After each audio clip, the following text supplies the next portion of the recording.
All right, guys, welcome back to another episode of the Laydown Podcast. I'm your host, Ultra.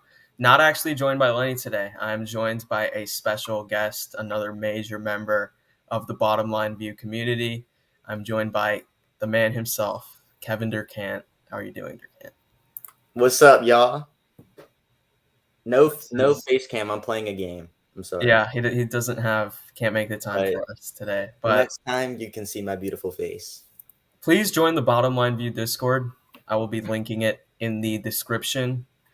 Because Durcant a couple weeks ago made his wide receiver rankings list and got a lot of hate. He kind of got flamed for it. I didn't even flame him for it. I think it was more of just the entire BLV community doing it. So Durcant, just kind of tell us your criteria for how you rank the list, and then we'll go through it one by one. And Okay, you can well, defend the rankings. when I first made the list, because I had done I did QBs and running backs before. Yeah. Most of my list was just based off like eye test and who I think is like better in terms of talent, not necessarily stats or anything like that. And I feel like that just got to a lot of people because I don't know, a lot of people they don't look at it that way, which is fine, I guess. But I thought it was mostly like the top 20 that was controversial because like below that, I don't think people really cared. But there's some players that I think they have good stats and they've been putting up good stats for a while, but they're not actually like a top 10 receiver. Like they don't play at that level from a physical standpoint, from an impact standpoint. And that's what I want to like explain to people how stats can be like influenced by so many different factors at receiver since it's such a dependent position. I think for some, like I think for statistics, a position like receiver can really also be influenced, like you said, between scheme and quarterback play. But yeah, let's start the list at number 32. Durcant had Amon-Ra St. Brown, of course, of the Detroit Lions. Had a pretty solid rookie year, for sure. I'm pulling up his statistics right now. Durcant, why'd you have him on the list? Because I don't think everybody would have him on there, but I know he was very solid. Well, I mean, he played well in a really bad situation. I mean, what else? So he was. I thought he was a versatile weapon who just consistently was able to get open and just make plays for a bad team, especially when like DeAndre Swift got hurt because Swift was like the number one target guy for most of the year. And like when he was gone, their offense was still able to roll because of Amon-Ra St. Brown. He's very good like after the catch too. Like I thought like towards the end of the year, I was really impressed by what he was able to do. Yes, so he was 13th in yards after catch in the league last year, which obviously can be inflated by volume, but still pretty impressive. Hold on, I'm gonna rejoin. All right. He was also tied for 13th in receptions. He was 27th in yards. So production wise, he was certainly in that top 32. I think that's probably a fair ranking for him. I don't really have a problem with that. I don't think many people had a problem with that. So we can move on there. At number 31, Durcant had Mike Williams of the Los Angeles Chargers.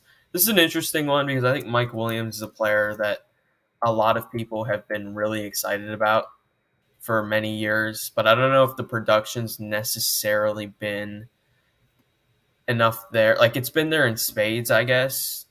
It's happened in some games over the last couple years.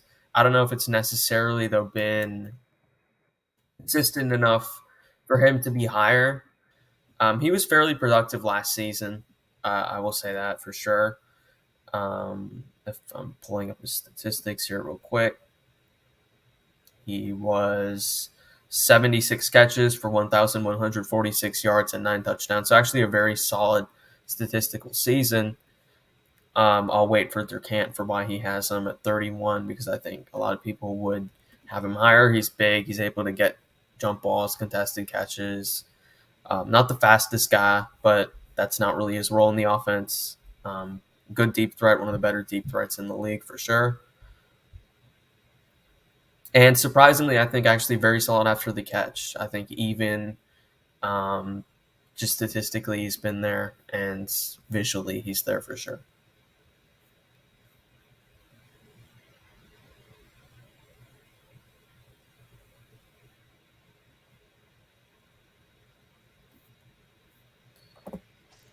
All right, so Durcant, why do you have Mike Williams at 31 and not higher? Because I think a lot of people would have him higher. Mike Williams. I'm not a fan of his game. I feel like I know stats wise he was like really good. Wait, is my voice okay? Yeah, that's fine. Okay, because Mike Williams, I'm just not a fan of his game. Like I know statistically he looks good, but from what I see on the field, I only really see a jump ball type of player, a red zone target. He's not really well rounded per se. Like I don't think he's good at mechanically, like as a route runner or anything like that. And a lot of plays he made, he was just wide open by broken coverages, and that doesn't impress me because to me anyone can do that. And he also has one of the best QBs for his skill set to match him. So I just wasn't too impressed. I put him on the list because of his production, but I don't see top 20 or whatever receiver from him. I don't know if anyone would say he's top 20. I do think you might be underselling his after catch ability a bit when you just say he's really just a jump ball guy. But yeah, I mean, I don't really have a problem with him not being in the top 20 because I just think the thing with the receiver position, it's been like this for a couple years. It's stacked. Like there's a ton of really good receivers in the league today, young and old. So yeah, I agree with that. It'd be hard for him to be higher, but maybe I would put him like maybe in my top 30, but I don't think that's a terrible ranking. So moving on, at number 30 is a player that you've been very critical of in the past, and that is Marquis Brown. So explain kind of your comeback with him on liking him more as a player.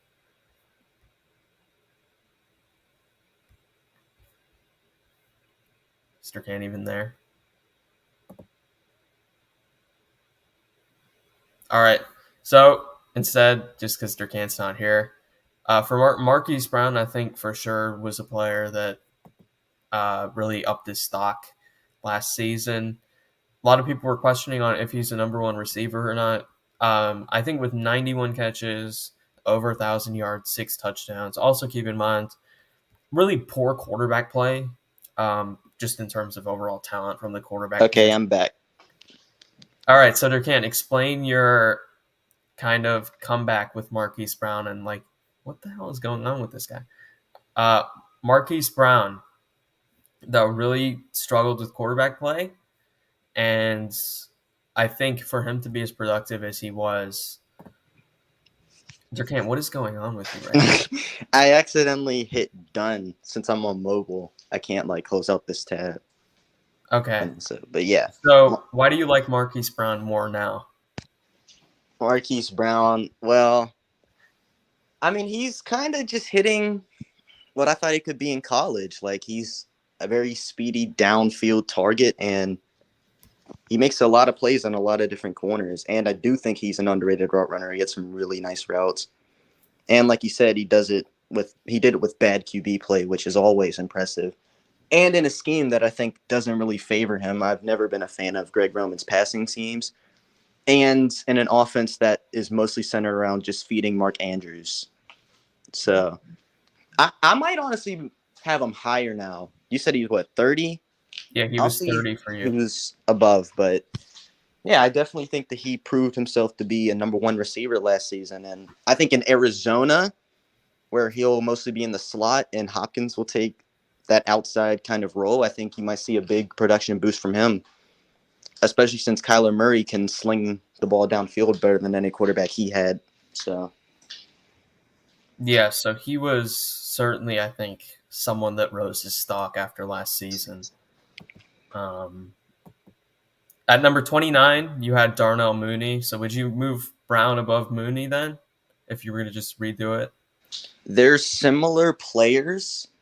I feel like Darnell Mooney impressed me more from a physical standpoint, and I was also impressed with the fact that he was pretty much only his team's only target because Allen Robinson was non-existent, and he immediately gained a connection with Justin Fields.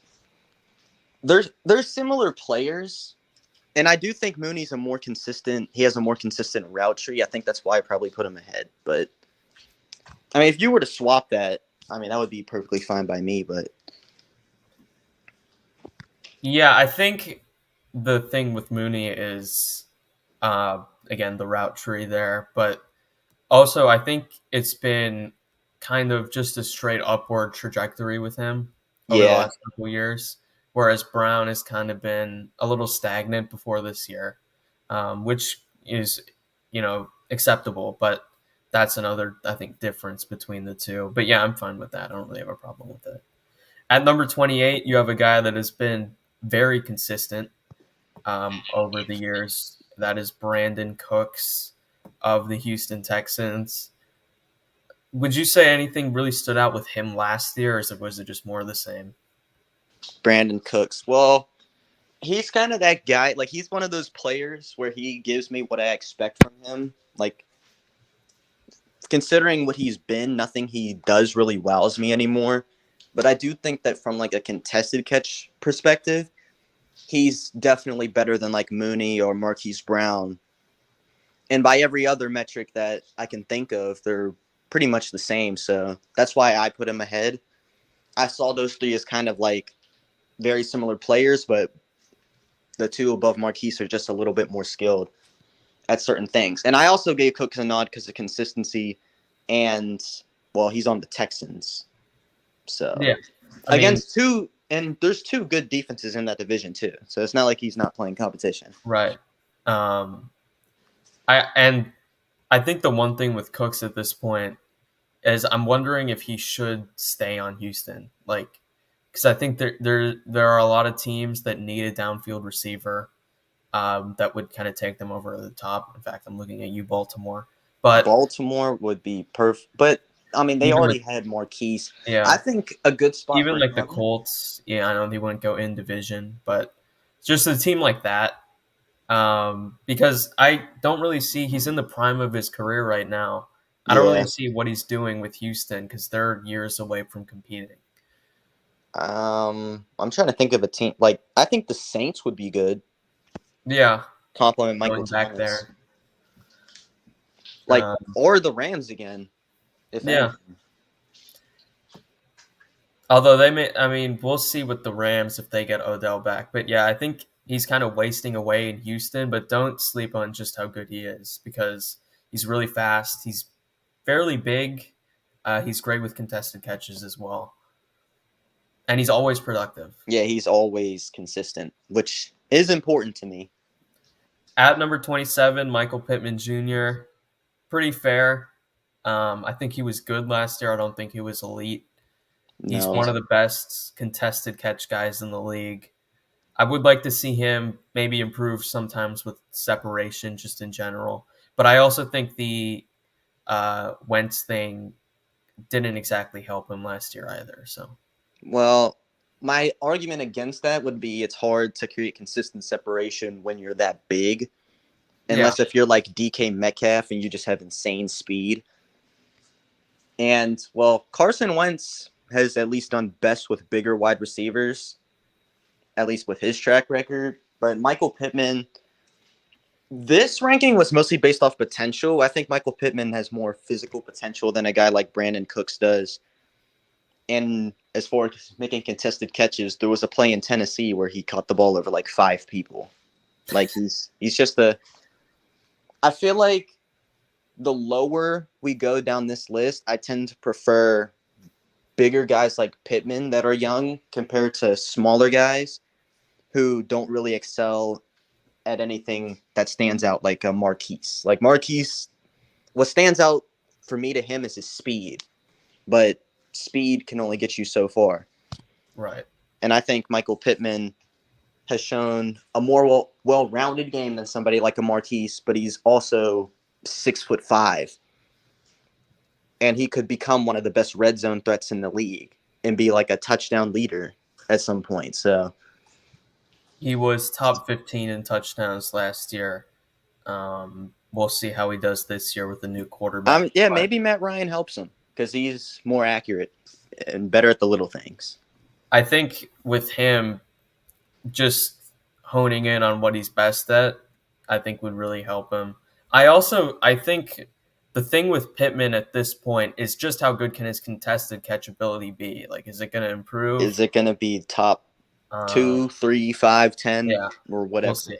I could definitely see him being even in the top 20 by the end of next year.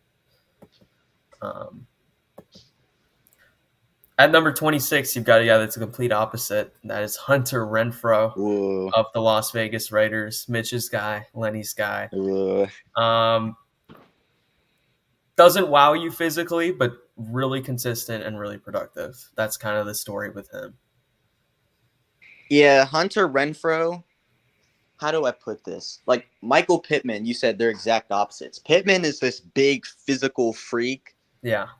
Who, like, he just looks like a wide receiver one. But Renfrow, he looks like Wes Welker, but uglier. Like, he just doesn't look that good. But, I mean, he is. I think he's one of the best route runners, like 5 to 15 yards in the entire league. Or especially, like, from 5 to 10. Like, he's just so quick. But other than that, like, I've seen him make some tough catches before. I've seen him make some good yak plays, but mostly from what I see from him is just a typical slot receiver. And I think that it's not really his fault, but just because of his physical ability, he can't be an elite receiver. Like, he can't raise too much from here for me. Yeah, I guess, like, with his physicality, there's just a limit to it. Yeah, but I do think that is a perfect compliment to somebody like Devonta Adams, who is now in Las Vegas. Yeah. So, you know, that might be a dynamic duo. And he also only really faces nickel DBs and linebackers and safeties compared to, like, you number gotta one punish outside him a bit for corners. that. Yeah, it's easier for his skill set if he's facing somebody like that. He was 9th in yards after catch yards. He was the 4th highest graded slot receiver in the league last year, only behind Kupp, Adams, and Hill for guys who played enough in the slot. So he was amazing in those aspects. I agree with you with the physicality limiting his potential, but he's certainly, going back to his Clemson days, someone that does more with less, I would say. Really savvy. At number 25, you have Tyler Lockett. This was a guy Mitch, I think, had 19th on his receiving list. Why are you not as high? Well, he's getting a little bit older, and I do think Tyler Lockett, he's like Renfrow. Like, I just don't see much physically that wows me enough for me to say he's better than some of these guys above him. And, I mean, he's great at, like, tracking the ball. He's a great downfield target. But how much of that had to do with Russell Wilson? How much of that had to do with DK Metcalf taking more of the attention? Like, I just have to ask myself these questions, and I feel like to be a true, like, number one alpha receiver, I shouldn't have to ask these questions. And I see Lockett as, like, a very good number two, like one of the best number twos and a lower end number one. And I think that's kind of what he's been over the last couple of years to Metcalf. Yeah. I think he's probably someone whose stock's going down. I think you would put him over Renfrow just because I think he has a little more speed than Renfrow. Yeah, I think he's just down the field. He's a way bigger threat than Renfrow. But like you looking at some of the guys ahead of him, I just don't think between current trajectory and just the overall skill, he is as high. Even though, and the other thing with him is his production year to year. It's a lot like Mike Evans, but he's not as good as Mike Evans. His production year to year is consistent, but his production week to week is very inconsistent. But a lot of that, like, that production comes from playing, like, bad teams and bad defenses. And he mostly gets them in like 4-catch, 130-yard games. Like, because Wilson that they only yeah, run like how straight in much of that is Seattle. Wilson or just blown coverage? Like with Tyler Lockett, I rarely see 11-catch games where it's just like, who can guard this guy? Yeah. You know, like it's like a deep bomb for a touchdown, and then maybe a second one in the next quarter, then he disappears. At number 24, you have a guy who currently is not on a team, although I've seen some more rumors over the last couple of weeks that he will return to the Rams. So I'm starting to believe that may actually happen. Ooh, That is Odell Odell Beckham. Beckham Jr. Why do you think he was higher on? Because he was, I think, 32nd. In fact, he was 32nd on Mitch's list. So why are you maybe so much higher on him? I know you're an Odell guy. I like Odell. I think he's extremely skilled, and I think the reputation of him not being a good guy is completely misunderstood. Well, that mostly just stems from his early years, which, you know, anything can happen, right? Like, He didn't really do much. Like, he had one interview that went wrong. He kicked a net once, but yeah. But, like, what makes Tyler Lockett any better than Odell Beckham? Like, Odell, just from a talent perspective, right? Like, he's way more physical. He still has that speed to break away after the catch and down the field. He's still a very good route runner. The reason why he's even this low is because, well, injuries. Like, he's had so many injuries. yeah. And it's just lowered his stock, I think, and lowered his potential as a player since he was like a top 5 receiver not that long ago. And just the fact that, well, he was technically the number 2 receiver on the Rams. He wasn't the number 1, and I feel like it's been a while since we've seen him perform at a high level as a number 1. Now, a lot of that probably had to do with Baker, but still. Right. And, I mean, he's been inconsistent. He really only picked it up when he got to the Rams, and he was very good for the Rams, which is why he's this high. But I can't put him any higher because of the injuries and the fact that he might regress again. Yeah, and there's also he's still currently not on a team. Yeah, right he's now. not even on a team. But So, the talent's there for sure. And we all saw it last year. Yeah, he still got it. I honestly thought he was looking very good in that Super Bowl before he got hurt. Yeah, I mean, if he had stayed there, I'd honestly think that game isn't as close as it is. No, like, and in a way, I think that also shows his value because when he was gone, right? If you can find a way to keep Kupp contained The for as offense long as was the Bengals staggered did, until the yeah, last drive. they couldn't really do much. At number 23, you have Adam Thielen, who has been one of the more consistent receivers over the last 5 or so years, I would say. A little lower, I think, than some at times in years past. Is that just because of his age? Durcant, you there? Durcant. But yeah, Adam Thielen, he I think was hurt for the end of last season, so maybe that also affected his stock in Durcant's mind. But he's still one of the more productive number 2 receivers in the league because he is the number 2 now. Jefferson's the guy there. Thielen, I think he was 67 catches for 726 yards and 10 touchdowns. That's good production. That's the thing with him is he's just a touchdown machine. I mean, 10 touchdowns in 13 games is absurd. Adam Thielen. Yeah. Adam Thielen, I have 23. Yeah, Odell and Thielen were kind of in similar spots. Like, they're both number 2s to some of the best in the league, and they're both, like, well-rounded. Odell's probably more talented. Well, he's more talented, obviously, but Thielen has just been more consistent. But again, Thielen's getting older, and he doesn't have that like downfield ability that he had in like 2017 when he was really, really good. But as far as the red zone goes, he's still one of the best out there. Still a very good route runner. And I think what separates him from a guy who's a little lower, like Hunter Renfrow, like they're both slot receivers. Route running's their specialty, but Thielen's just so much bigger and more physical. He can make more tough catches, and he's just such a threat in the red zone. Like, he's a touchdown machine that I feel like he's just going under the radar now because Justin Jefferson's been so good for the Vikings that he doesn't really get much credit. But I wouldn't be surprised if we saw another 1,000-yard, 12 touchdown season from Adam Thielen. Like, he's still that kind of receiver to me. I mean, Renfro's 5'10", 185. Thielen is, I think, 6'2", 200. Yeah, he's a big slot receiver. Yeah, basically. he's huge compared to Renfro, and just consistent production as well, especially in the touchdown department. Ever since like 2017, he's been just in and out. He produces. Yeah. At number 22, Amari Cooper. I think this is a guy that's fell for a lot of people. So if you could kind of zero in on why. Amari Cooper. I really like Amari Cooper's game still.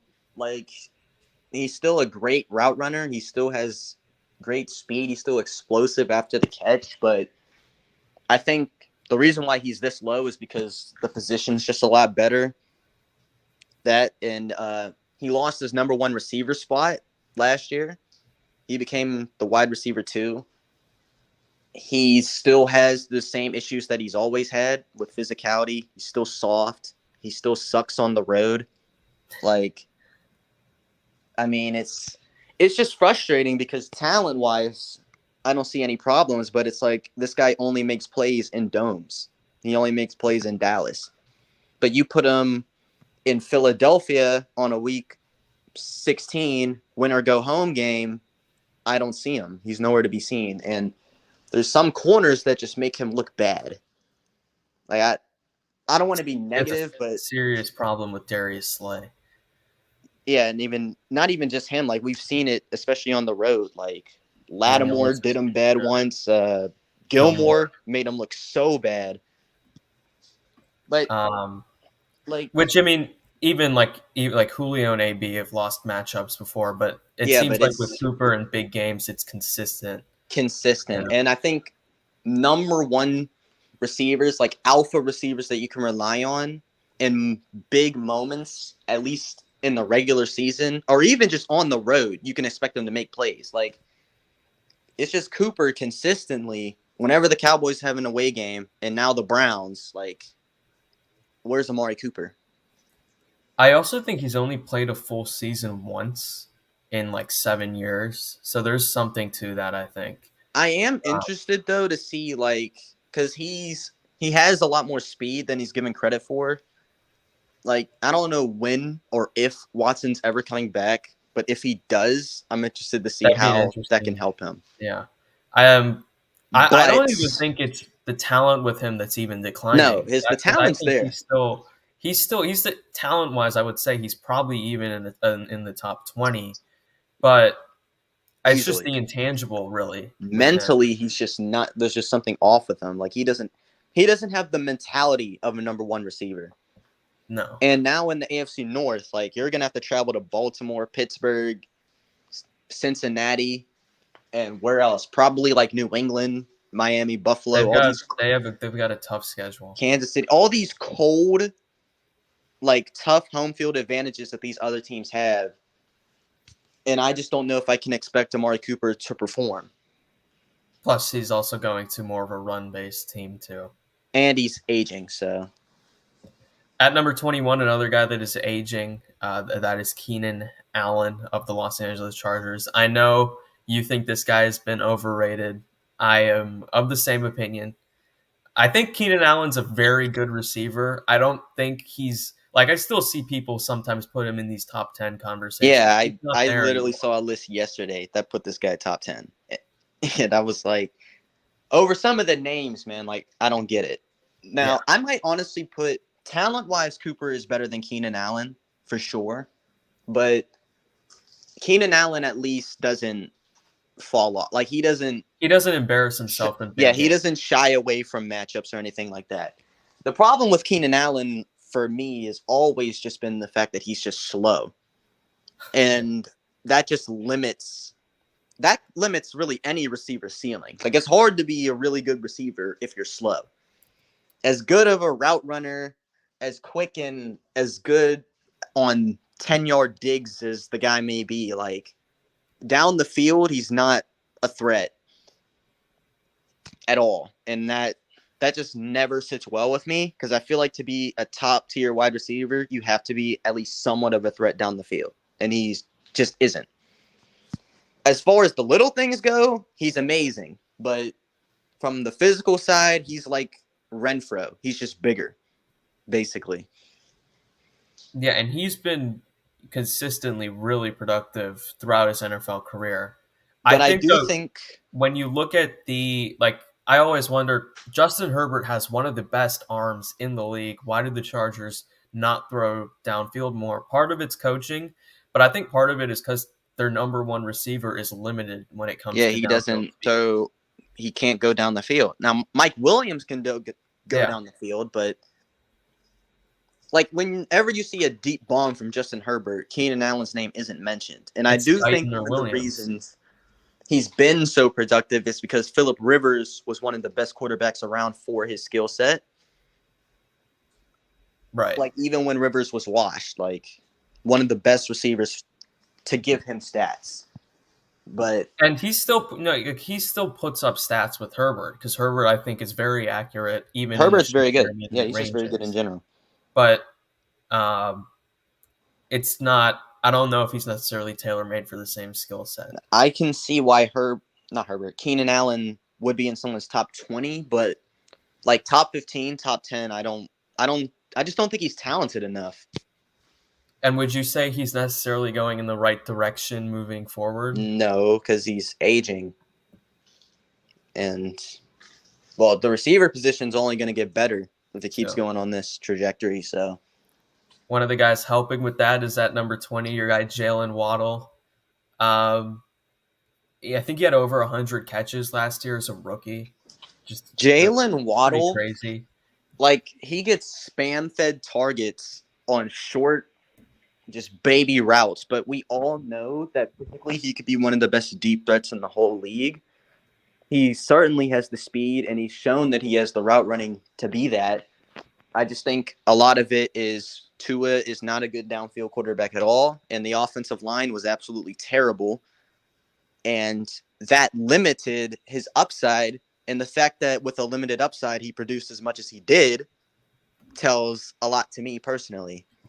And if I wanted to build an offense around Jaylen Waddle or Keenan Allen, I'm taking Jaylen Waddle any day, because I think he's more of a threat. He's just more talented. Yeah, way more of a threat. I'm excited to see how he performs, especially with Tyreek Hill being the monster that he is. But as far as like the people below him, I don't really see anyone you could put except maybe like Odell. But that's also if you're not accounting for all the other shit that's happened to him. So he was also tied for second in the league in contested catch percentage. He's really good at that. Physical, fast, good feet. Like he can play anywhere. I'll say anybody that watched him play at Alabama would know how good Jaylen Waddle is. And I know Alabama's loaded every year, but like he is.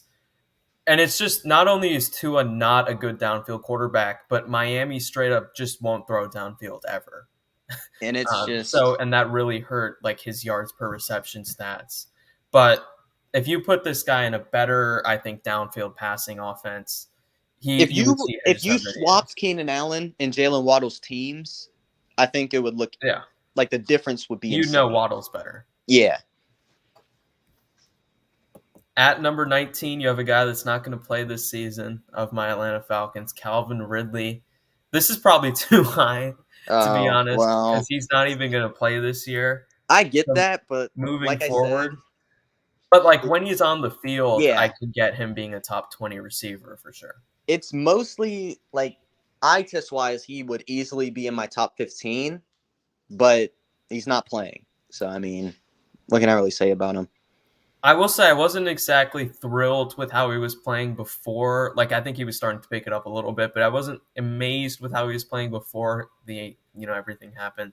But I think part of it was just the Falcons' offense, especially early in the season, was a disaster. So, and he also had to split more with Pitts than I originally imagined. But Ridley, between the route Why running, is he even? Isn't he like suspended for betting? yeah. So it's so weird. He was betting on games, which isn't even a bet. Yeah, I don't I'm know sure why. I'm sure most players actually bet games while they've been in the league.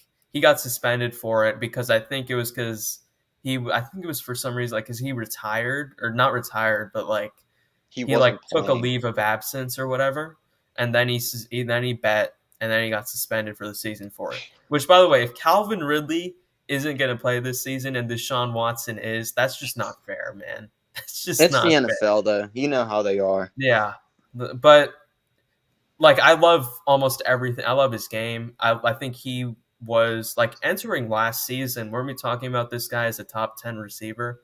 Yeah, he's one of the best route runners in the whole league.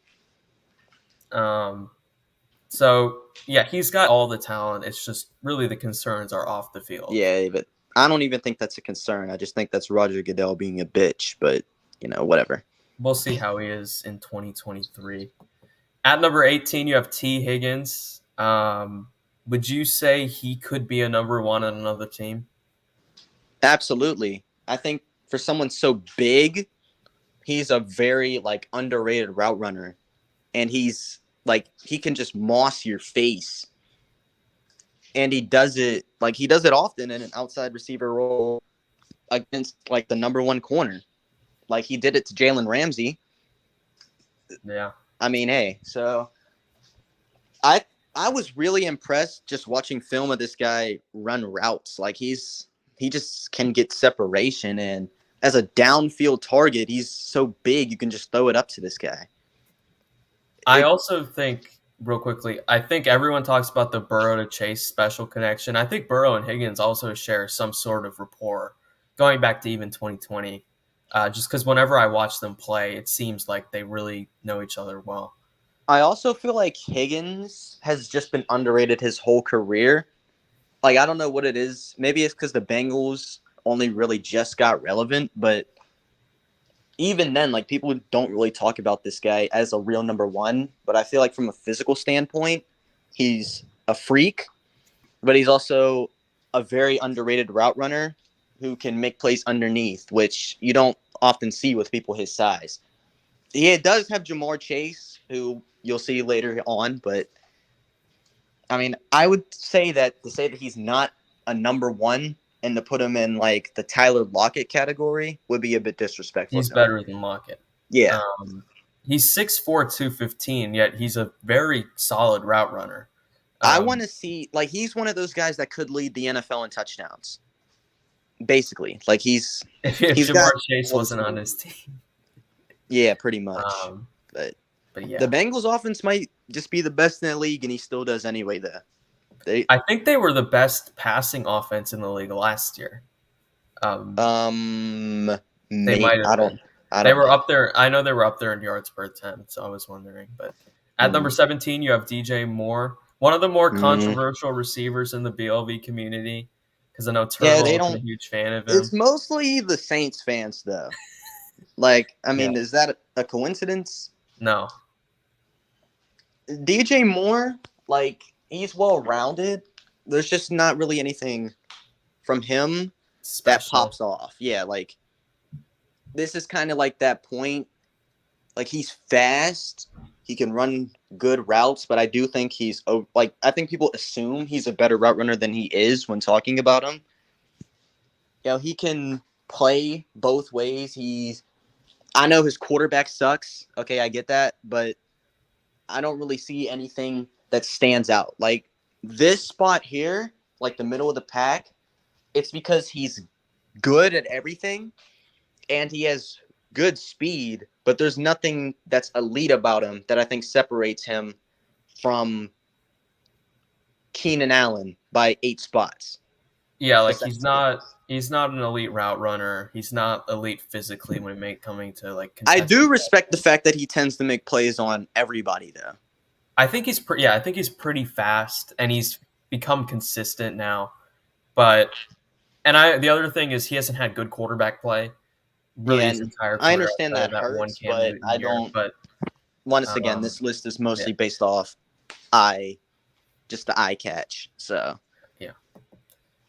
At number 16, I'm surprised you had this guy as low as you did. Well, I say low, you had him at 16, but I'm surprised you didn't have him higher, middle of the considering pack. at one point you were pushing like this agenda for him to be a top 8 guy in the league. Yeah, I It is was Terry on McLaurin. board, but yeah, and I do really love his talent. I think he's a better route runner than DJ Moore. I think he's faster than DJ Moore.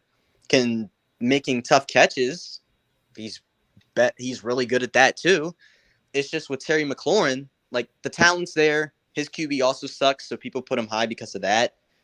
And I understand that, but there's too many games. And this is going to be a theme now since we're getting into are you elite? Are you elite or are you not territory? True, like an elite receiver is not letting Trayvon Diggs hold you to 0 catches twice. Like he got Did he blocked really have so 0 catches twice? I didn't even know that. I don't know if it was 0 twice, but I just remember one game. Like it was so I know bad. one of the games Diggs just owned them. He literally got held to 0. And that's just a bad look. And it wasn't even that. I think versus the Broncos, Pat Surtain held him to like 1 catch. Like there's just some like when you're facing these alpha corners, you can't be getting embarrassed if you're supposed to be a top receiver. And that's just my opinion personally. Like talent wise, he's there. Don't get me wrong, but yeah. So in the first Dallas game, it was 0 for 0. In the second one, not a ton better. It was 3 for 40, but they lost 56-14. Well, didn't Trayvon leave that game early? I don't remember that. I don't remember, but I wouldn't harp on like that too much. But if it gets to the point where you're getting held to 0 catches, yeah, 0 catches is when it gets crazy to me. Especially if there's some guys who are going to be higher that are also just as talented. And like against the top corner, I can trust them to put up more. Like Terry McLaurin just has too many games where he just goes flat out invisible. I don't know if he's necessary. Would you say he's improving? I don't know if he was necessarily better last year than he was in 2020. Improving. I feel like he's always been maybe not his rookie year, but I feel like I've always had him like around here. Yeah, like 12 or whatever the hell. I just think the position's better. And I don't think he's the best receiver out of his class, like some people did think at one point. And I do think he's also like by far the oldest out of his class. He'll be. This is his age 27 season. Yeah, and he's like a fourth seasoner. That's not 4th season. Yeah. Maybe Carson Wentz, he's not as bad as what he had. So maybe he'll look better then, but some of those games there's a ton more to like than to not with McLaurin, but we're just getting to the part of the list where Durcant's explaining what separates some of these guys. Yeah. So, at number 15, you have Chris Godwin. This is one where I'd consider potentially putting him higher because I just think he's really skilled, and his production has been up there for 3 years now. Chris Godwin and Terry McLaurin. One's mostly an inside receiver. The other's mostly an outside receiver. I'd say McLaurin's faster with more downfield game, but Godwin's a better yak player. He's tougher. And route running wise, I think they're both really good, but McLaurin goes further because he's better down the field. So I think what makes someone like Chris Godwin better is the fact that I can rely on him to make tough catches over the middle where he knows he's about to get hit.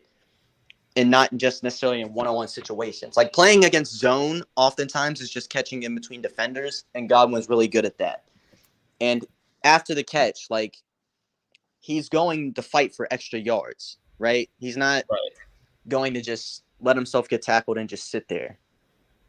I think the reason why I have him a little lower than some of these guys is I have to deduct points because he's not a number 1 receiver. That's fair. I just have to, okay? And he's mostly a slot receiver that plays for Tom Brady, which is the perfect manufactured catches. Perfect environment Tampa Bay does throw more than everybody else, Yep. and I don't think he's the downfield threat that some of these other guys are. I just don't think he's as fast as some of these other guys are.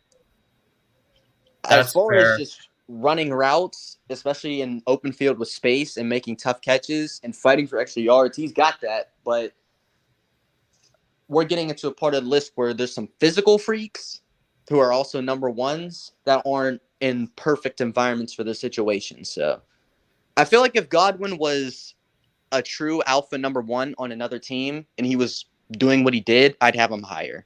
But One thing with him, though, he was the actually 11th highest graded receiver when it came to versus man coverage, which was higher than McLaurin. Well, that's not surprising. Like, I'll say this about man coverage. If you're inside, you have a lot more space to work with. And there's easier matchups, too. Yeah, you can be but isolated. I'm not trying to take credit away from him, but that was a stat that I brought up with some people down higher on the list that I think looking higher on your list. I think just the other I don't know. There's a guy a couple spots higher that, considering he hasn't played in a couple years, you could probably. Well, yeah, but I don't know if I'd have him above Godwin, but it's fair because I completely get the number two thing. We still don't really know if he would be elite as a one, even though I think he probably would be. At number 14, you have DK Metcalf, who had a slight down year last year, but is still physically and just overall one of the best receivers in the league. Yeah, this was mostly, like, I get that, like, stat-wise, and, like, even when Russ came back, he just wasn't as good last year. So hit and miss, but, like, if I'm starting an offense, who am I taking, DK Metcalf or Chris Godwin? It's DK all day. Like, I get that. The speed, the size, like, the ability to make tough catches, the after the catch. Like, I've seen him make so many crazy yak plays, and I do think he's improving as a route runner, at least in the short area. He's always been good down the field, but I think the problem with him was he was in a horrible scheme with bad QB play and then injured QB play, and he's always kind of had this I want the ball, nobody else gets the ball kind of thing with him, I think. That when you're playing in a bad scheme in the role that he was, I think that that's hard for his situation. And I do think that he has shown that he's been able to make plays against top corners, especially against Jalen Ramsey now, who made him look bad the previous year. Like, Ramsey, Gilmore, he just finds a way to make plays and make a play on the ball. I know he had a down year, and he has had some drop issues for some people, and people think that he's not a good route runner, which is fine, because he's not the route runner Chris Godwin is, obviously. It's hard for him. He's better than you think he is. Yeah, I think he's better than people give him credit for. But in terms of just the speed combined with the physicality and his ability to make moves after the catch as well and take a slant to the end zone, I would take that over what McLaurin can provide me, or Godwin, any day, personally. I think if you're building an offense, you'd rather build around DK than you would McLaurin or any. And I feel like some people are going to use this to say, well, DK should be top 10 then, or whatever. Which, I mean, if you want to say that, fine. But I wouldn't have a huge issue if you put him top 10. I have to find a balance though between how he produced, and how good he is, because I do think the guys above him are also really, really good. So one stat that I think helps him, because he's the number one there. Against man coverage, he was actually the fourth highest graded receiver. It was Kupp, Jefferson, Adams, and then DK Metcalf. That's elite company. Yeah. I mean, yeah, I'm not surprised. It's very hard to guard that guy one-on-one. Very hard. At number 13, DeAndre Hopkins, who is suspended for the first couple games. D-Hop. A lot lower than, you typically would see D-Hop around the top 5. Is there still talk of that? I haven't really looked recently. Well, some people, I think there are people that say that he's like firmly top 10. I don't know about top 5 anymore, but Top 10 for sure. And D-Hop, like last season, even when he did play, I just wasn't impressed. Like, he's never been like a super speedy guy, but I feel like he's just lost a step as a route runner. Like, physically, he's still probably the best in the whole league in terms of making tough catches and in the red zone, but I just don't really see anything else about him that separates him into elite company. I probably, revising this list, would put DK higher, honestly, but Yeah. I think you could move DK into the top 12. I respect D-Hop, though, because it seems like no matter who it's against or what situation, he always finds ways to get open and get crucial first downs or whatever.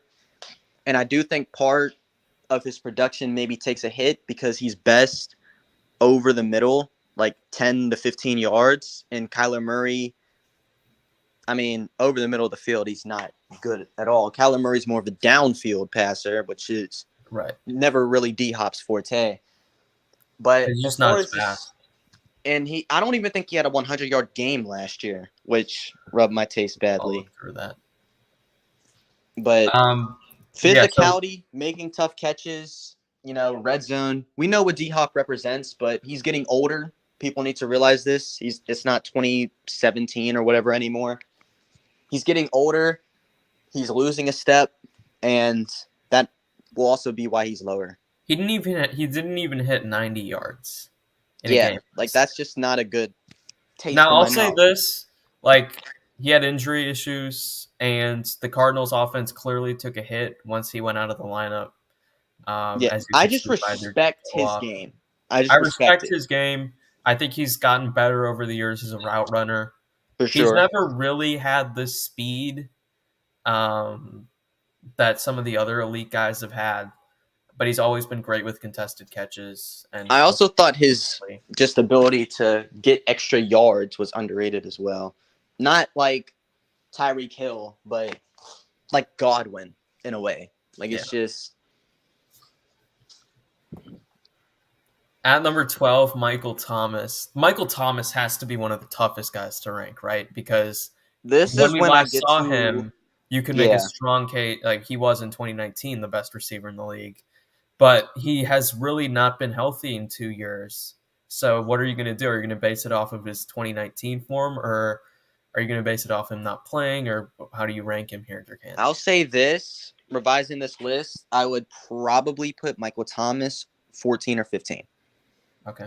But, I mean, route running, especially short and intermediate, combined with his size and physicality in the red zone too, like, I mean, it doesn't get much better than Michael Thomas. Now, I am interested to see how these injuries do affect him and how no Sean Payton affects him, because his skill set is kind of perfect for what Sean Payton and Drew Brees like to do, which can up your stats, obviously. But I also have to consider the fact that the last time he did play a full season, he was probably the best receiver in the whole league. And he was still performing until he got hurt. Like, it wasn't like he was bad. He wasn't the best receiver, but he was still good. He's good. And I do respect the fact that he's very good outside and in the slot. And really, versus any team and system, I can expect him to perform. Like, he's good enough to be moved around to where you can get him the ball. Like, he's versatile.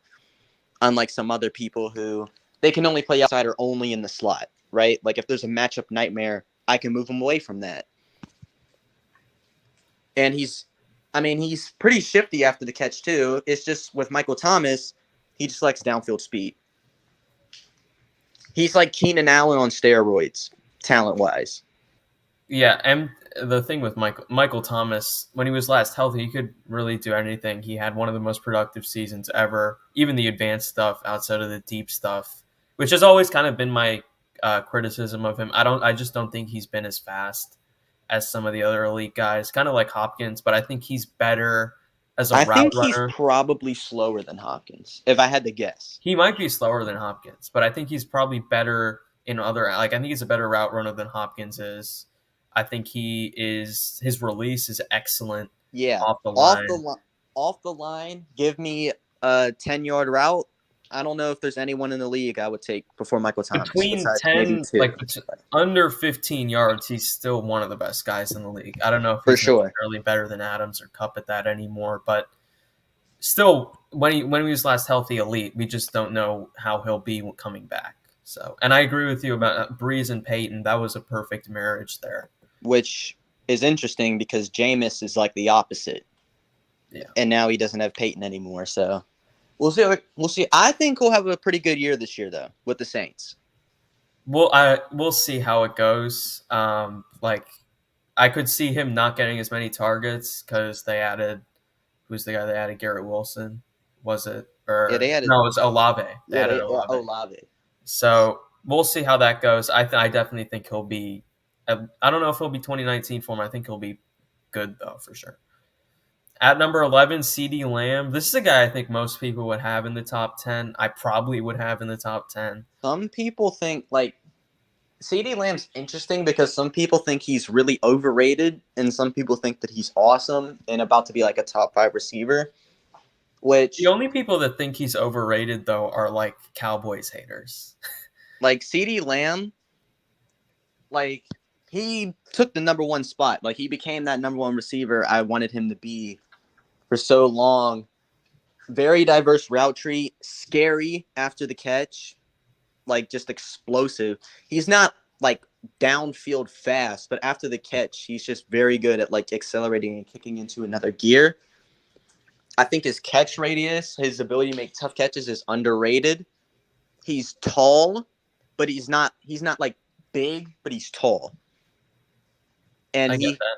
he kind of has a very weird build. Like, it's like Adam Thielen. He's in a way. 6'2", but he's not even 200 pounds. Yeah, like he's more of an inside slot receiver than an outside guy, like Adam Thielen. But he's so much better after the catch and so much more explosive, and he can run any route. The reason why I have them as low as I do is because I feel like there were situations where he was forced to be an outside X number 1 target, and I feel like he disappointed me when he was put into that role. And I don't think he has the downfield speed that the guys in the top 10 have, essentially. Yeah, I think the other thing with CD is I don't know if he necessarily got the same amount of targets that some of the other top guys got because he still was playing with talented guys around him that some of the other guys Which is weren't. fair, but I would also say that he had a very good scheme around him, and he did have good quarterback play. He did for the most part, but I mean, 11 isn't exactly like a knock. I mean, it's still a really good ranking. But there's not a ton to his game that I don't really like. I'm just he's a really good receiver, very good game. I just hope he can get a little bit faster. Like, he can be like, if he had what he has now after the catch, right? If he can have that kind of gear down the field, like someone who's going to be later on, Stephon Diggs. Like, if he was able to add that part into his game, he would probably be in the conversation for the top 5 for me. Which is saying a lot.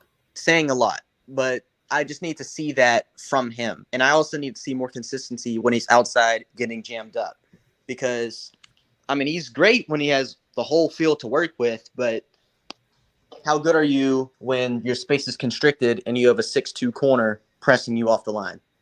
Yeah, that's another thing that he also does struggle with a bit. But he's Mike still Evans young. He's at going number to improve. 10. Just consistency with him and insane physicality. Has Mike been the Evans, best contested catch receiver in the league for a couple years now, in my opinion. Yeah, he's always one of the best contested catch receivers in the red zone. He's like the biggest mismatch in the whole league. He essentially does what you want CD to do with less space to work with. But I think and he's might mostly be better an with the outside whole receiver field. who's just asked to straight up win his route, which for somebody his size is not easy to do, but he still does it every single season, which, I mean, there's some people who have some major criticisms of Mike Evans, but that's something you can't not respect. right? And he does have the speed to get down the field, and I do think that his route tree is underrated. I think my issues with Mike Evans mostly stem from the fact that I don't think his game's fully complete. I did say he's a pretty good route runner for his size, but I don't think he's a great one. And I do think that there's just too many times where I just see him get shadowed and embarrassed. It's like McLaurin, but he's more consistent from a season-to-season perspective, and he has. I mean, it doesn't happen a ton. Like, it happens with Lattimore, and it how do I happens put this? once with Alexander. But Like outside of Trayvon that, held him to one. he's done fairly well against the guys. Letter has had his number. Alexander made him look pretty bad. I'm not trying to say that he sucks against good corners, but this is something that I think separates people in the top 10 specifically. Yeah, I mean, that's fair. I would also say, though, he beat Ramsey pretty bad last year. Yeah, he got him on that one route. I'll give him that.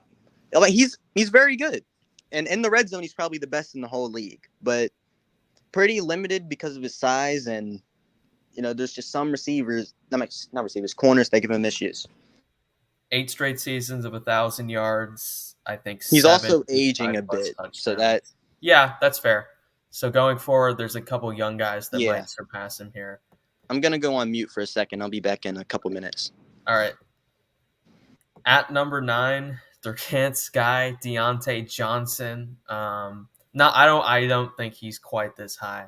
But I get what he sees. Deontay Johnson, very good out wide. Probably, I think he lined up more out wide than anybody else in the league. Very good route runner, very good after the catch, very productive and consistent week to week. Kind of carries that offense at times as well. Pretty reliable, I would say. My only real things with him, I don't necessarily think physically he's necessarily the best in terms of contested catches or something like that. And I don't know if necessarily, sometimes he messes up with some of the easy stuff. I still think his hands at times are a bit of a concern. But those certainly improved, I would say, last year. He was one of the better players when it came to drops last year. Only about 5% of his passes were drops, which is certainly manageable. So I'll wait for Durcant here because I know he'll want to talk about Deontay Johnson. But certainly one of the better receivers in the league. He's a top 15 guy easily, and he's productive against either type of coverage, man or zone. He's the number 1 guy there. But I don't know if he's necessarily a top 10 guy.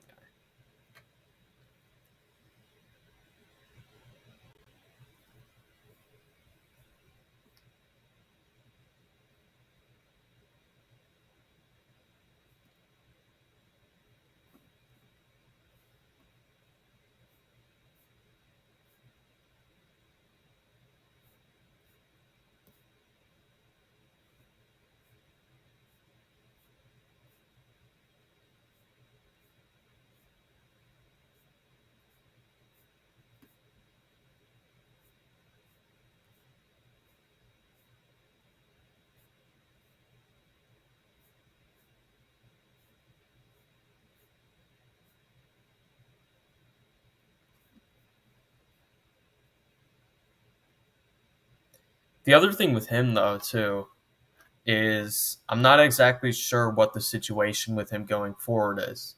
Because I can see his game improving, but I can also see him struggling production-wise because as bad as Roethlisberger was. All right, I'm back. What's up? All right, Durcant, we're on Deontay Johnson, your guy, so just go ahead. Oh, Lord. I don't think people, just understand how good this guy is because mostly of the name and of the team and the fact he just doesn't look like it. Advanced stats back me up on this. Deontay Johnson, in terms of just getting separation, is one of the best in the league. And he's, just from a route running perspective, off the line, any route, downfield, medium, short, off the line, getting off a jam, it's a bigger corner. It's Michael Thomas-like with the vertical game. Maybe not as good because he's not as big, but he's still one of the best route runners in the NFL. He can run anything that you ask him to. And I would say that in terms of like 5 yards, he's probably the best 5 to 10. He's probably the best outside receiver in the league. Route running. Wow. Feet very quick. After the catch, he's very shifty, makes a lot of people miss. He has very deceptive downfield speed. I think that that's something that he has. There's somebody lower that like CD or D-Hop don't have. Just deceptive downfield. I can beat you even if you're playing off on me kind of speed. And he showed that last season. I think he did make a lot more tough catches than people give him credit for. They're not like he doesn't do it the way Mike Evans does it, right? But he's able to adjust his body and make a tough grab, especially, if Big Ben lays it in the right spot. Against man, and he does it as the number one receiver against the best corners. That's something that I think he does that Mike Evans doesn't do as consistently, is make plays against the best corner that's on him all the time. Mike Evans has these games where he goes for one. Marshawn Lattimore holds him to one catch. Trayvon Diggs holds him to one catch. Alexander destroys him. Deontay Johnson isn't going for 150, but he's still making plays. Whether it's Jair Surtain, Marlon Humphrey, or Denzel Ward, or whoever. And as a number one receiver in a very limited scheme, I think, with a very limited QB, I respect that a lot. Now, he is small. He's not the strongest receiver, which I'll give you that. And he does drop some easy passes, which I think is crazy that he gets as many targets and receptions as he does despite that. But he's always open. So, always open. He's easily, I would say, he's easily in the top 15. Probably in the top 12. I don't know if he's quite top 10. Maybe that's a little biased. But, he is the skill set. The skills are all there. He sometimes struggles with some of the easy stuff like drops. But he's certainly one of the best receivers in the league. Stephon Diggs at 8, getting a lot of bad press because he's a little weird on Twitter. And he had a bad playoff game, but has been, over the last 2 years, one of the best receivers in the league. Back in a minute. All right, Durcant. Diggs has been one of the best route runners in the league for years. His release is excellent. He's just technically one of the better receivers in the league and has been for years. I also think his deep speed goes underrated at times. Maybe it's not quite what it used to be, but it's always been very good. And he seems to have developed now kind of an energy and a connection with Josh Allen that is really one of the best combinations in the league. And this guy is consistent. He's fairly reliable. And yeah, he's just overall, the production's been there the last couple of years. He's overall just been very good. Okay, so I was thinking about this question yesterday specifically. Because on most lists, Stephon Diggs is top 7 at least, or higher. Okay, and the guy I just mentioned, Deontay Johnson, is like 16, or whatever the fuck. So I was just wondering what makes people think Stephon Diggs is so much better. Because I see similar players. I think it's just the consistency of him. People just know him more, I guess. Yeah, I see the downfield speed. I'd say that's what makes Diggs better by a bit. I think he's faster and more consistent down the field on deep posts and routes like that, especially in Minnesota. He was like that. And route running, they're both really good, right? They're both primarily outside receivers, although I'd say Diggs is better than the slot. But I would say Johnson's better after the catch. And I'd say Diggs drops less easy balls and is better physically, but it's not like he's top whatever at that. It's not like he's one of the best at that. Yeah. I think that they're very similar players, which was why I don't understand why people if you have CeeDee Lamb above one? Why isn't he above the other? Because it's pretty much the same argument to me. Yeah. Stephon Diggs, amazing route runner, amazing feet, down the field speed. I think his ability to make plays down the field is what separates him from other guys who have those same traits, because he's always been one of the best at that. He can make those tough catches. My concern with Diggs, or maybe not concern, but problem, is laziness in a way. Like, how do I put it? Like, Stephon Diggs, I almost never see fight for extra yards or try to make a defender miss to get an extra 3 yards. Godwin does it. Lamb does it. Deontay does it. Yeah, these guys do that. Stephon Diggs, I see too many times where he'll catch a pass and he just runs out of bounds, or he slides. He gives himself up. Like he doesn't try to force tackles? Yeah, I don't see the toughness in him that I see in other receivers. Like, if that makes sense. Like, I get what you're saying. I don't know if it's completely true, but like I understand what you're talking about. I could show you clips like of Stephon Diggs catching like a slant. He gets and 8 then he'll yards. Just go out of bounds. He gets 8 yards and he just slides. Like, he almost got hurt against the Dolphins like 2 years ago doing that, because he slid and he got hit. Yeah, I get where you're coming from with that, for sure. And I know you're a Diggs guy. This isn't out of like malice. Yeah, I respect the fact that, like, against J.C. Jackson, for example, like, he's owned that matchup, and right.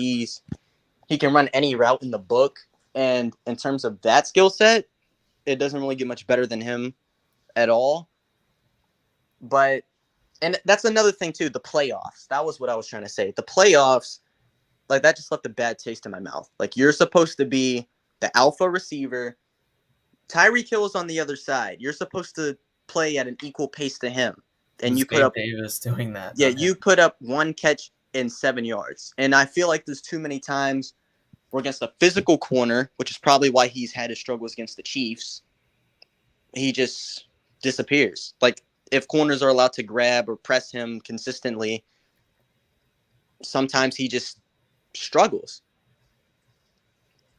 And there's some receivers even below him that don't have that problem. Like, I don't see that happen with Deontay Johnson. It rarely happens with Mike Evans. CeeDee Lamb doesn't really play outside. Michael Thomas, that never happens to Michael Thomas. Like, so I just, like, Stephon Diggs is really good, and I've respected his game since Minnesota. I've been a big fan of his game, but I don't see what other people see that makes him close to that top 6 that we're about to get to, compared to the people below him. Mitch had Deontay 15, CD 10, and then Stephon Diggs right at 7. So that's something you could ask him about. Because I agree with, like, Stephon. I think Diggs' deep speed gives him a safe advantage over Deontay, but, like, they play very similarly. I see them as very similar, almost the same players, and I think that there's a lot of stats that if you want to refer to in terms of just their game, I think they back me up on that, which is why I only have one ahead of the the other. The guy at 7 is A.J. Brown for you. Yes, I love A.J. Brown. This guy, you just need to turn on the film with this guy, and he is. And I know that the knock on him really is production, because he's been out of the lineup a couple times, and the offense in Tennessee is a run and then play action pass game rather than a drop back, let's go empty pass game, spread offense kind of deal. But just watch him play, and he pops off. A.J. Brown, I love A.J. Brown because he is a freak of nature. He's what, 6? He's definitely above 6 feet, 6'1" or 6'2" or something like that. But he's like 230 pounds. He's listed at 6 feet, 226. He's massive. Like, his body is just massive. But he can take a 5-yard slant 80 yards for a touchdown. Like, and I've seen plays, like, this guy just makes plays. Like, he makes outstanding plays. Like, against the Ravens, he catches like a slant. I think it was on Marlon Humphrey, so that's a big physical corner. And he breaks like 4 tackles and runs a man over for a touchdown. Made Humphrey look weak. Yeah, he made Marlon Humphrey look small, which not many receivers do. And I do think that what makes him better than like DK is I do think he's a better route runner than DK Metcalf. And I do think AJ Brown has that take over a game kind of thing. Like, I can't really go deep into it because you can't. He just makes plays. You can just count on this guy. Like, when the Titans didn't have him and Henry was hurt, you saw how bad their offense was, right? Oh, man, they couldn't pass. He's their entire passing game. And just watch them against the 49ers. That's all A.J. Brown. That's all A.J. Brown. Like, he's a physical freak who is an underrated route runner. He could take any, like, after the catch. I think that's my favorite thing about him is his after the catch. After the catch, he's insane. Like, it's like Jamar Chase after the catch. Like, it's wild. I think contested catch-wise, he might be the best receiver in the whole league. I don't know. I don't think the stats would say it, but eye test-wise, I think he might be. There really isn't much to say about him. He's just big, so it limits his route running and stuff like that. But everything else, the guy's just a physical freak. The only reason why the stats don't compare is because Derrick Henry gets force-fed in that offense. Like, and he's been hurt. Yeah, and he's been hurt. But when he's on the field, like, he doesn't get the targets that even if you look at like some of the per game stuff with him and the touchdown stats, they're fairly good too. Like, it's not like he isn't producing at all. Physically, the talent is absurd. If you put AJ Brown in an offense that Diggs has or Deontay has, where these guys are getting so many targets, gave him the volume like the Bucs offense gave you. Yeah, many targets. Like, I think his stats would be absolutely absurd as long as he would stay healthy, which, honestly, his offense and his health might be the only reason why he's not a top 5 receiver, why I can't put him there, because he's just not on the field enough. But I hope that he can do something in Philadelphia. That's another run-heavy offense with a quarterback with some issues, but we'll see how that works out for him. At number 6, you have Jamar Chase, a man you were very down on a year ago. I still remember. Jamar Chase. Jamar Chase is insane, bro. This guy's insane. How much did he prove you wrong, Durcant?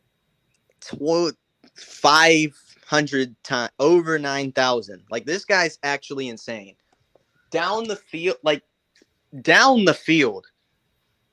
Unreal. Like, any corner, burnt.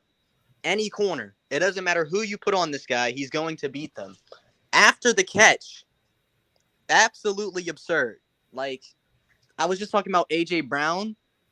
Like, he's just like that. Like, that play against the Ravens or that one against the Chiefs or even the Titans. Like, he's just, like, I see 3 defenders near him, and he just outruns all of them to the end zone. Like, it's crazy. And I understand that Joe Burrow is the perfect quarterback for him. I said that going into the draft, but I mean, he's just such a physical freak. Like, he's big, he's insanely fast, he's strong, and he is a good route runner, which was his concern for a while. But you can't say that he's not better than like AJ Brown, who's also really good at these things. Like, he's very quick for somebody with his speed and size. He's a generational talent. That's all I can really say. He'll be in the top 5, I think, safely next year. I'd be shocked if he wasn't. I think the reason why I probably don't have him top 5 or didn't put him top 5 is because he's just a rookie. And, well, the top 5 is the only reason. And, well, the top 5 is pretty insane. Yeah, well. And that's the other thing. Like, once we get into the top 6, you're splitting hairs, really. Like, you could order it however. I don't have a huge problem with it because they're all aliens at this point. But Chase is just insane, and the chemistry as with Burrow is second. Like, if I had to tier my top 10, it would be 10 through 8, 7, and then just the top 6. So you would say AJ Brown's a solid 7 for you? Yes. I would say he's a solid 7 because he has just that factor that the guys below him don't. And I would say that 8 to 10 are in their own tier. And then the top 6, order the top 6 however you want. At number 5, you have Justin Jefferson, who I think might be, just when you factor everything in and when you watch him play, you can make a strong argument he's just overall the most aesthetically pleasing receiver to watch in the league. Justin Jefferson, like the Is fact insane. that I don't have him number 1 just doesn't sound like me. Because this guy, the route running, down the field, tough catches, outside, inside, it doesn't matter where you put him, any corner. The guy's insane. Like he's like at the top of his route, he probably has the best moves in the whole league. The reason why he's probably 5 is just that, well, he didn't have the season Cooper Kupp had. Okay. That might be because of other factors, but that has to play a part. And I'll talk about number 4 because I do remember who number 4 is now. But yeah, Jefferson, I've seen people say that he's like about to have a record-breaking season. I don't know about that. People are really high on this guy. And it is, I do think his production kind of hurts because he's playing the same exact role Stephon Diggs played in Minnesota, which can cap some of your targets and stats in general. But from just the physical side, like, he has no flaws, pretty much. No flaws. The thing with the Diggs thing, too, is he's playing that role. And Diggs was a legit top 10-ish receiver in Minnesota. I had him top 10. And he's putting Diggs' production to shame. Like, it's ridiculous. Yeah. I think Mitch had him second in his rankings. I'm not going to lie. I don't have a problem with. If I'm thinking about it, pure talent-wise, he's number 2. I'll say that. Pure talent-wise, he's number 2 in the whole league. At number 4, you have Deebo Samuel. Samuel. I think if you're combining rushing into this, might be number 1. Yeah, well, I can't just purely as a receiver, he's not exactly lacking either. So, like the guy was, I don't know what the stat was, but it was like he was the 4th receiver, and then like when he started getting all his carries, he was like a top 10 rusher. I don't know if that was the exact stat, but Deebo Samuel, this is why Deebo Samuel's as high as I was honestly going to put him 2nd, but I didn't because I was going to get so much hate. But Deebo Samuel, like in the playoffs especially, I've never seen someone who you know is going to get the ball 100% every single time, still make the play every single time. Like, I think Kupp did some of that too. You knew he was getting the ball, and he was still making plays because he's so tough. It's like Chris Godwin on steroids, over the middle of the field or just running the ball. He's not as scared of any hit.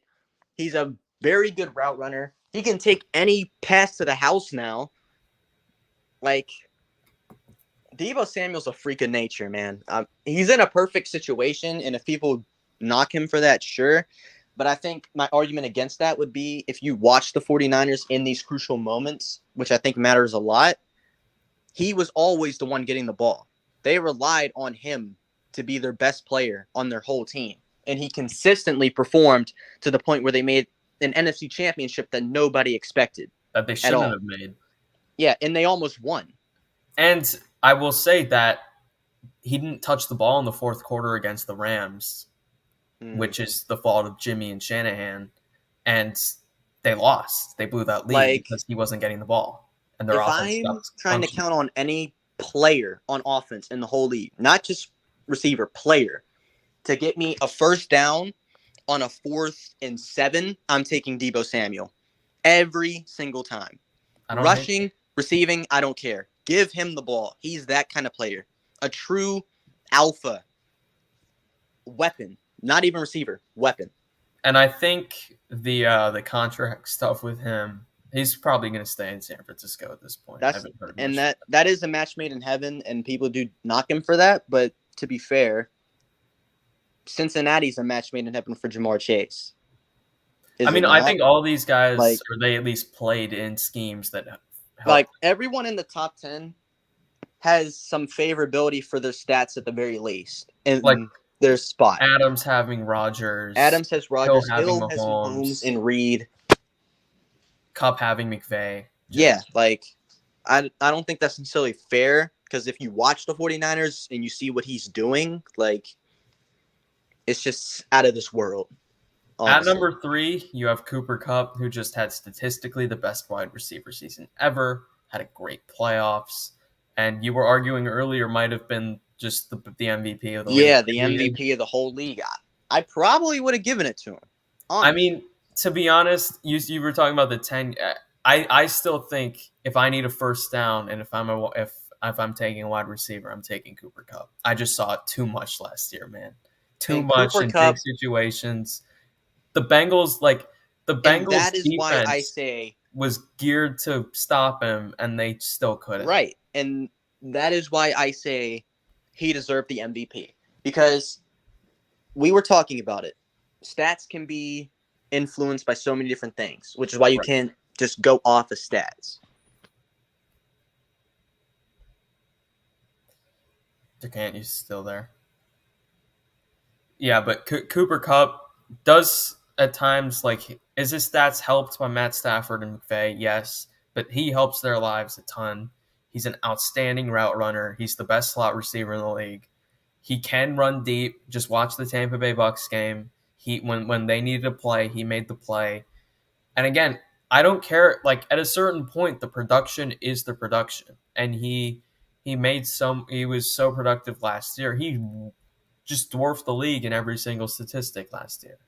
So it got to a point where people were starting to put him in these MVP conversations, which for a wide receiver, I don't really remember ever happening seriously that a receiver was getting legit MVP consideration. So Cooper Kupp, I think his after the catch ability is underrated.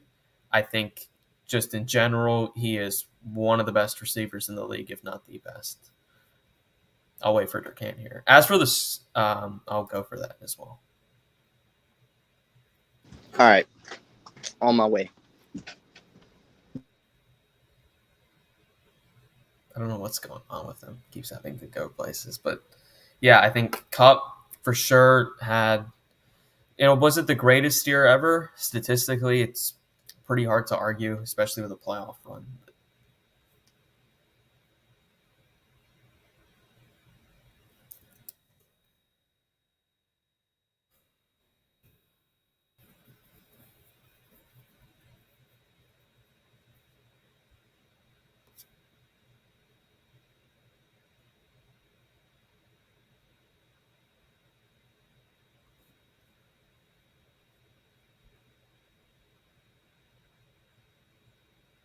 Okay.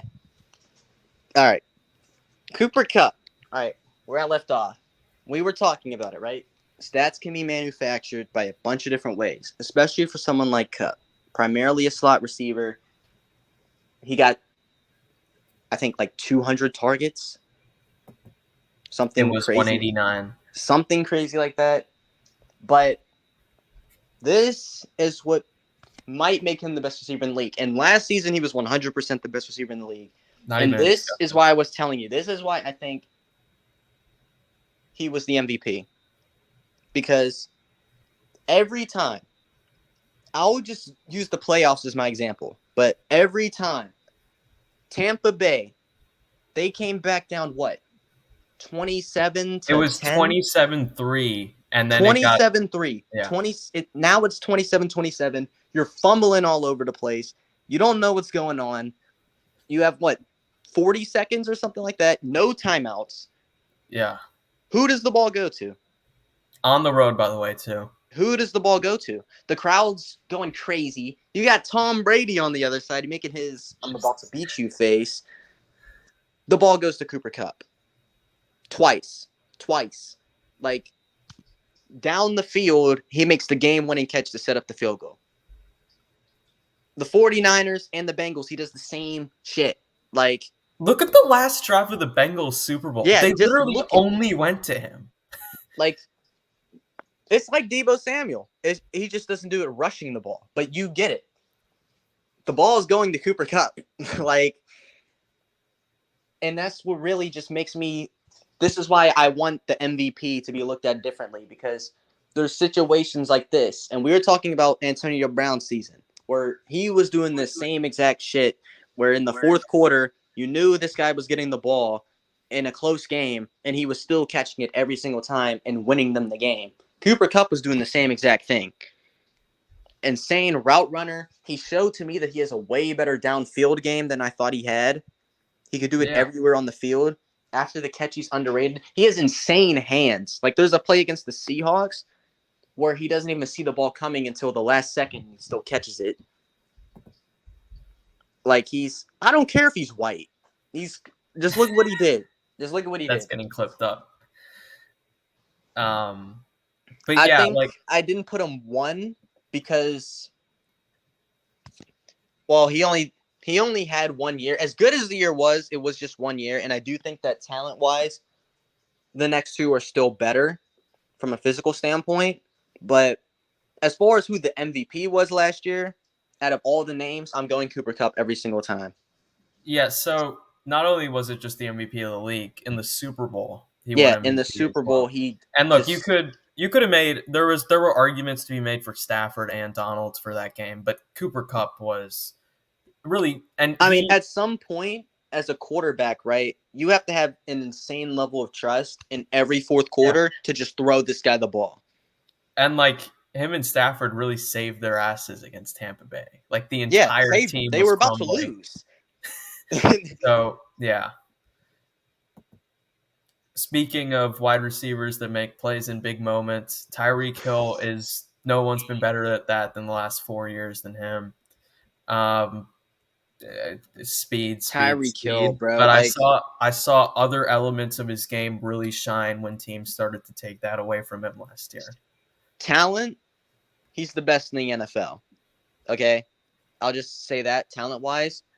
And I understand why people are starting to put him lower now, because last season there were, like, the Chiefs in general were just off. Like, the drops, the pick sixes, the just mediocre games, like, it was weird. But, you know, like an elite player would, he bounced back. And we saw everything that he has. He has the route running. He can make contested. Like, his leaping ability is insane. Like, he's small, but he's strong. Like, pound for pound, he's probably one of the strongest players in the league, especially in the legs. He can make the contested catches. After the catch, the speed. Down the field, the speed. And at the end of the day, I have to consider the fact that just one-on-one, he's the most unguardable receiver in the NFL. Besides for maybe number 1. And it's because of his speed. And, I mean, there's not really anything else to say. It's Tyreek Hill. I do fault him for some of the easy drops last season and some of the struggles of the Chiefs' offense. But I think that was more of just a team thing than just him or Mahomes or whoever. And he does have Andy Reid, and he did have Mahomes and Travis Kelce and whatever, but they also had him. Yeah, they also had him. And you can't, like, just from a skill set perspective, what's there not to like? Not just not to like, to love. I'll say this. He became so good, defenses made it so that he couldn't beat them in what he was best at. So they forced him to beat them in other ways. He's also great in the red zone. Like, he's great in the red zone. That's another thing about him. I hope for the Dolphins that he's doing the same stuff. It won't be down the field as much, but after the catch, I really hope that part of his game gets to shine more. Because we saw it like against the Bills. Give him some clear space. Yeah. Who's catching him? Nobody. And at number 1, you've got Devonta Adams, who has been the most consistent receiver in the league over the last 2 years. The Las Vegas Raider. And this is... I mean, you don't really have to explain it, but explain it. This is why I'm high on the Raiders, because of this guy by himself. And I don't care what you say. Receiver is extremely important, especially when you get somebody like him. Because Devonta Adams is uncoverable. Name one corner that can guard him one-on-one. 2018 Gilmore, maybe, or 2019. I don't know. And like Jalen Ramsey tries to guard him one-on-one, he wins the matchup. Like he had Aaron Rodgers, which is a perfect connection, obviously, but to get that type of chemistry with your quarterback, it was like AB and Ben, where they're not just separate players. They're like two parts of the same whole, like two swords that could be combined together. Like they both are thinking the exact same thing at the exact same time, and that's why they're impossible to stop. You can move him outside, inside, ask him to run any route. He has the best release in the NFL. He's probably the best route runner in the NFL besides that anyway. He's Devonta Adams, bro. Like, you can't guard him. Like, and with the Raiders, hopefully they do the same thing. He is Josh McDaniels, who should know how to use a receiver like him at least. Just move him all around the field and get him targets. And even, like, with offensive line struggles or your running game isn't doing much, like, he's that good to where you can rely on his versatility and ability. And even if he's not putting up stats, the defense focusing on him to enhance an offense as much as, they do. That's why I'm so high on the Raiders offense and them as a whole this season, because now that they have that guy to go to, Devonta Adams. Maybe he's not, I don't know if he'll be number one this year because he is getting a bit older. He's in a new situation. And there's guys like Chase. Quarterback's worse too. Yeah, there's guys like Chase, Jefferson, who, they're probably about to have insane seasons. But as far as right now, I still got to go with Devonta Adams. He's been doing it for the longest,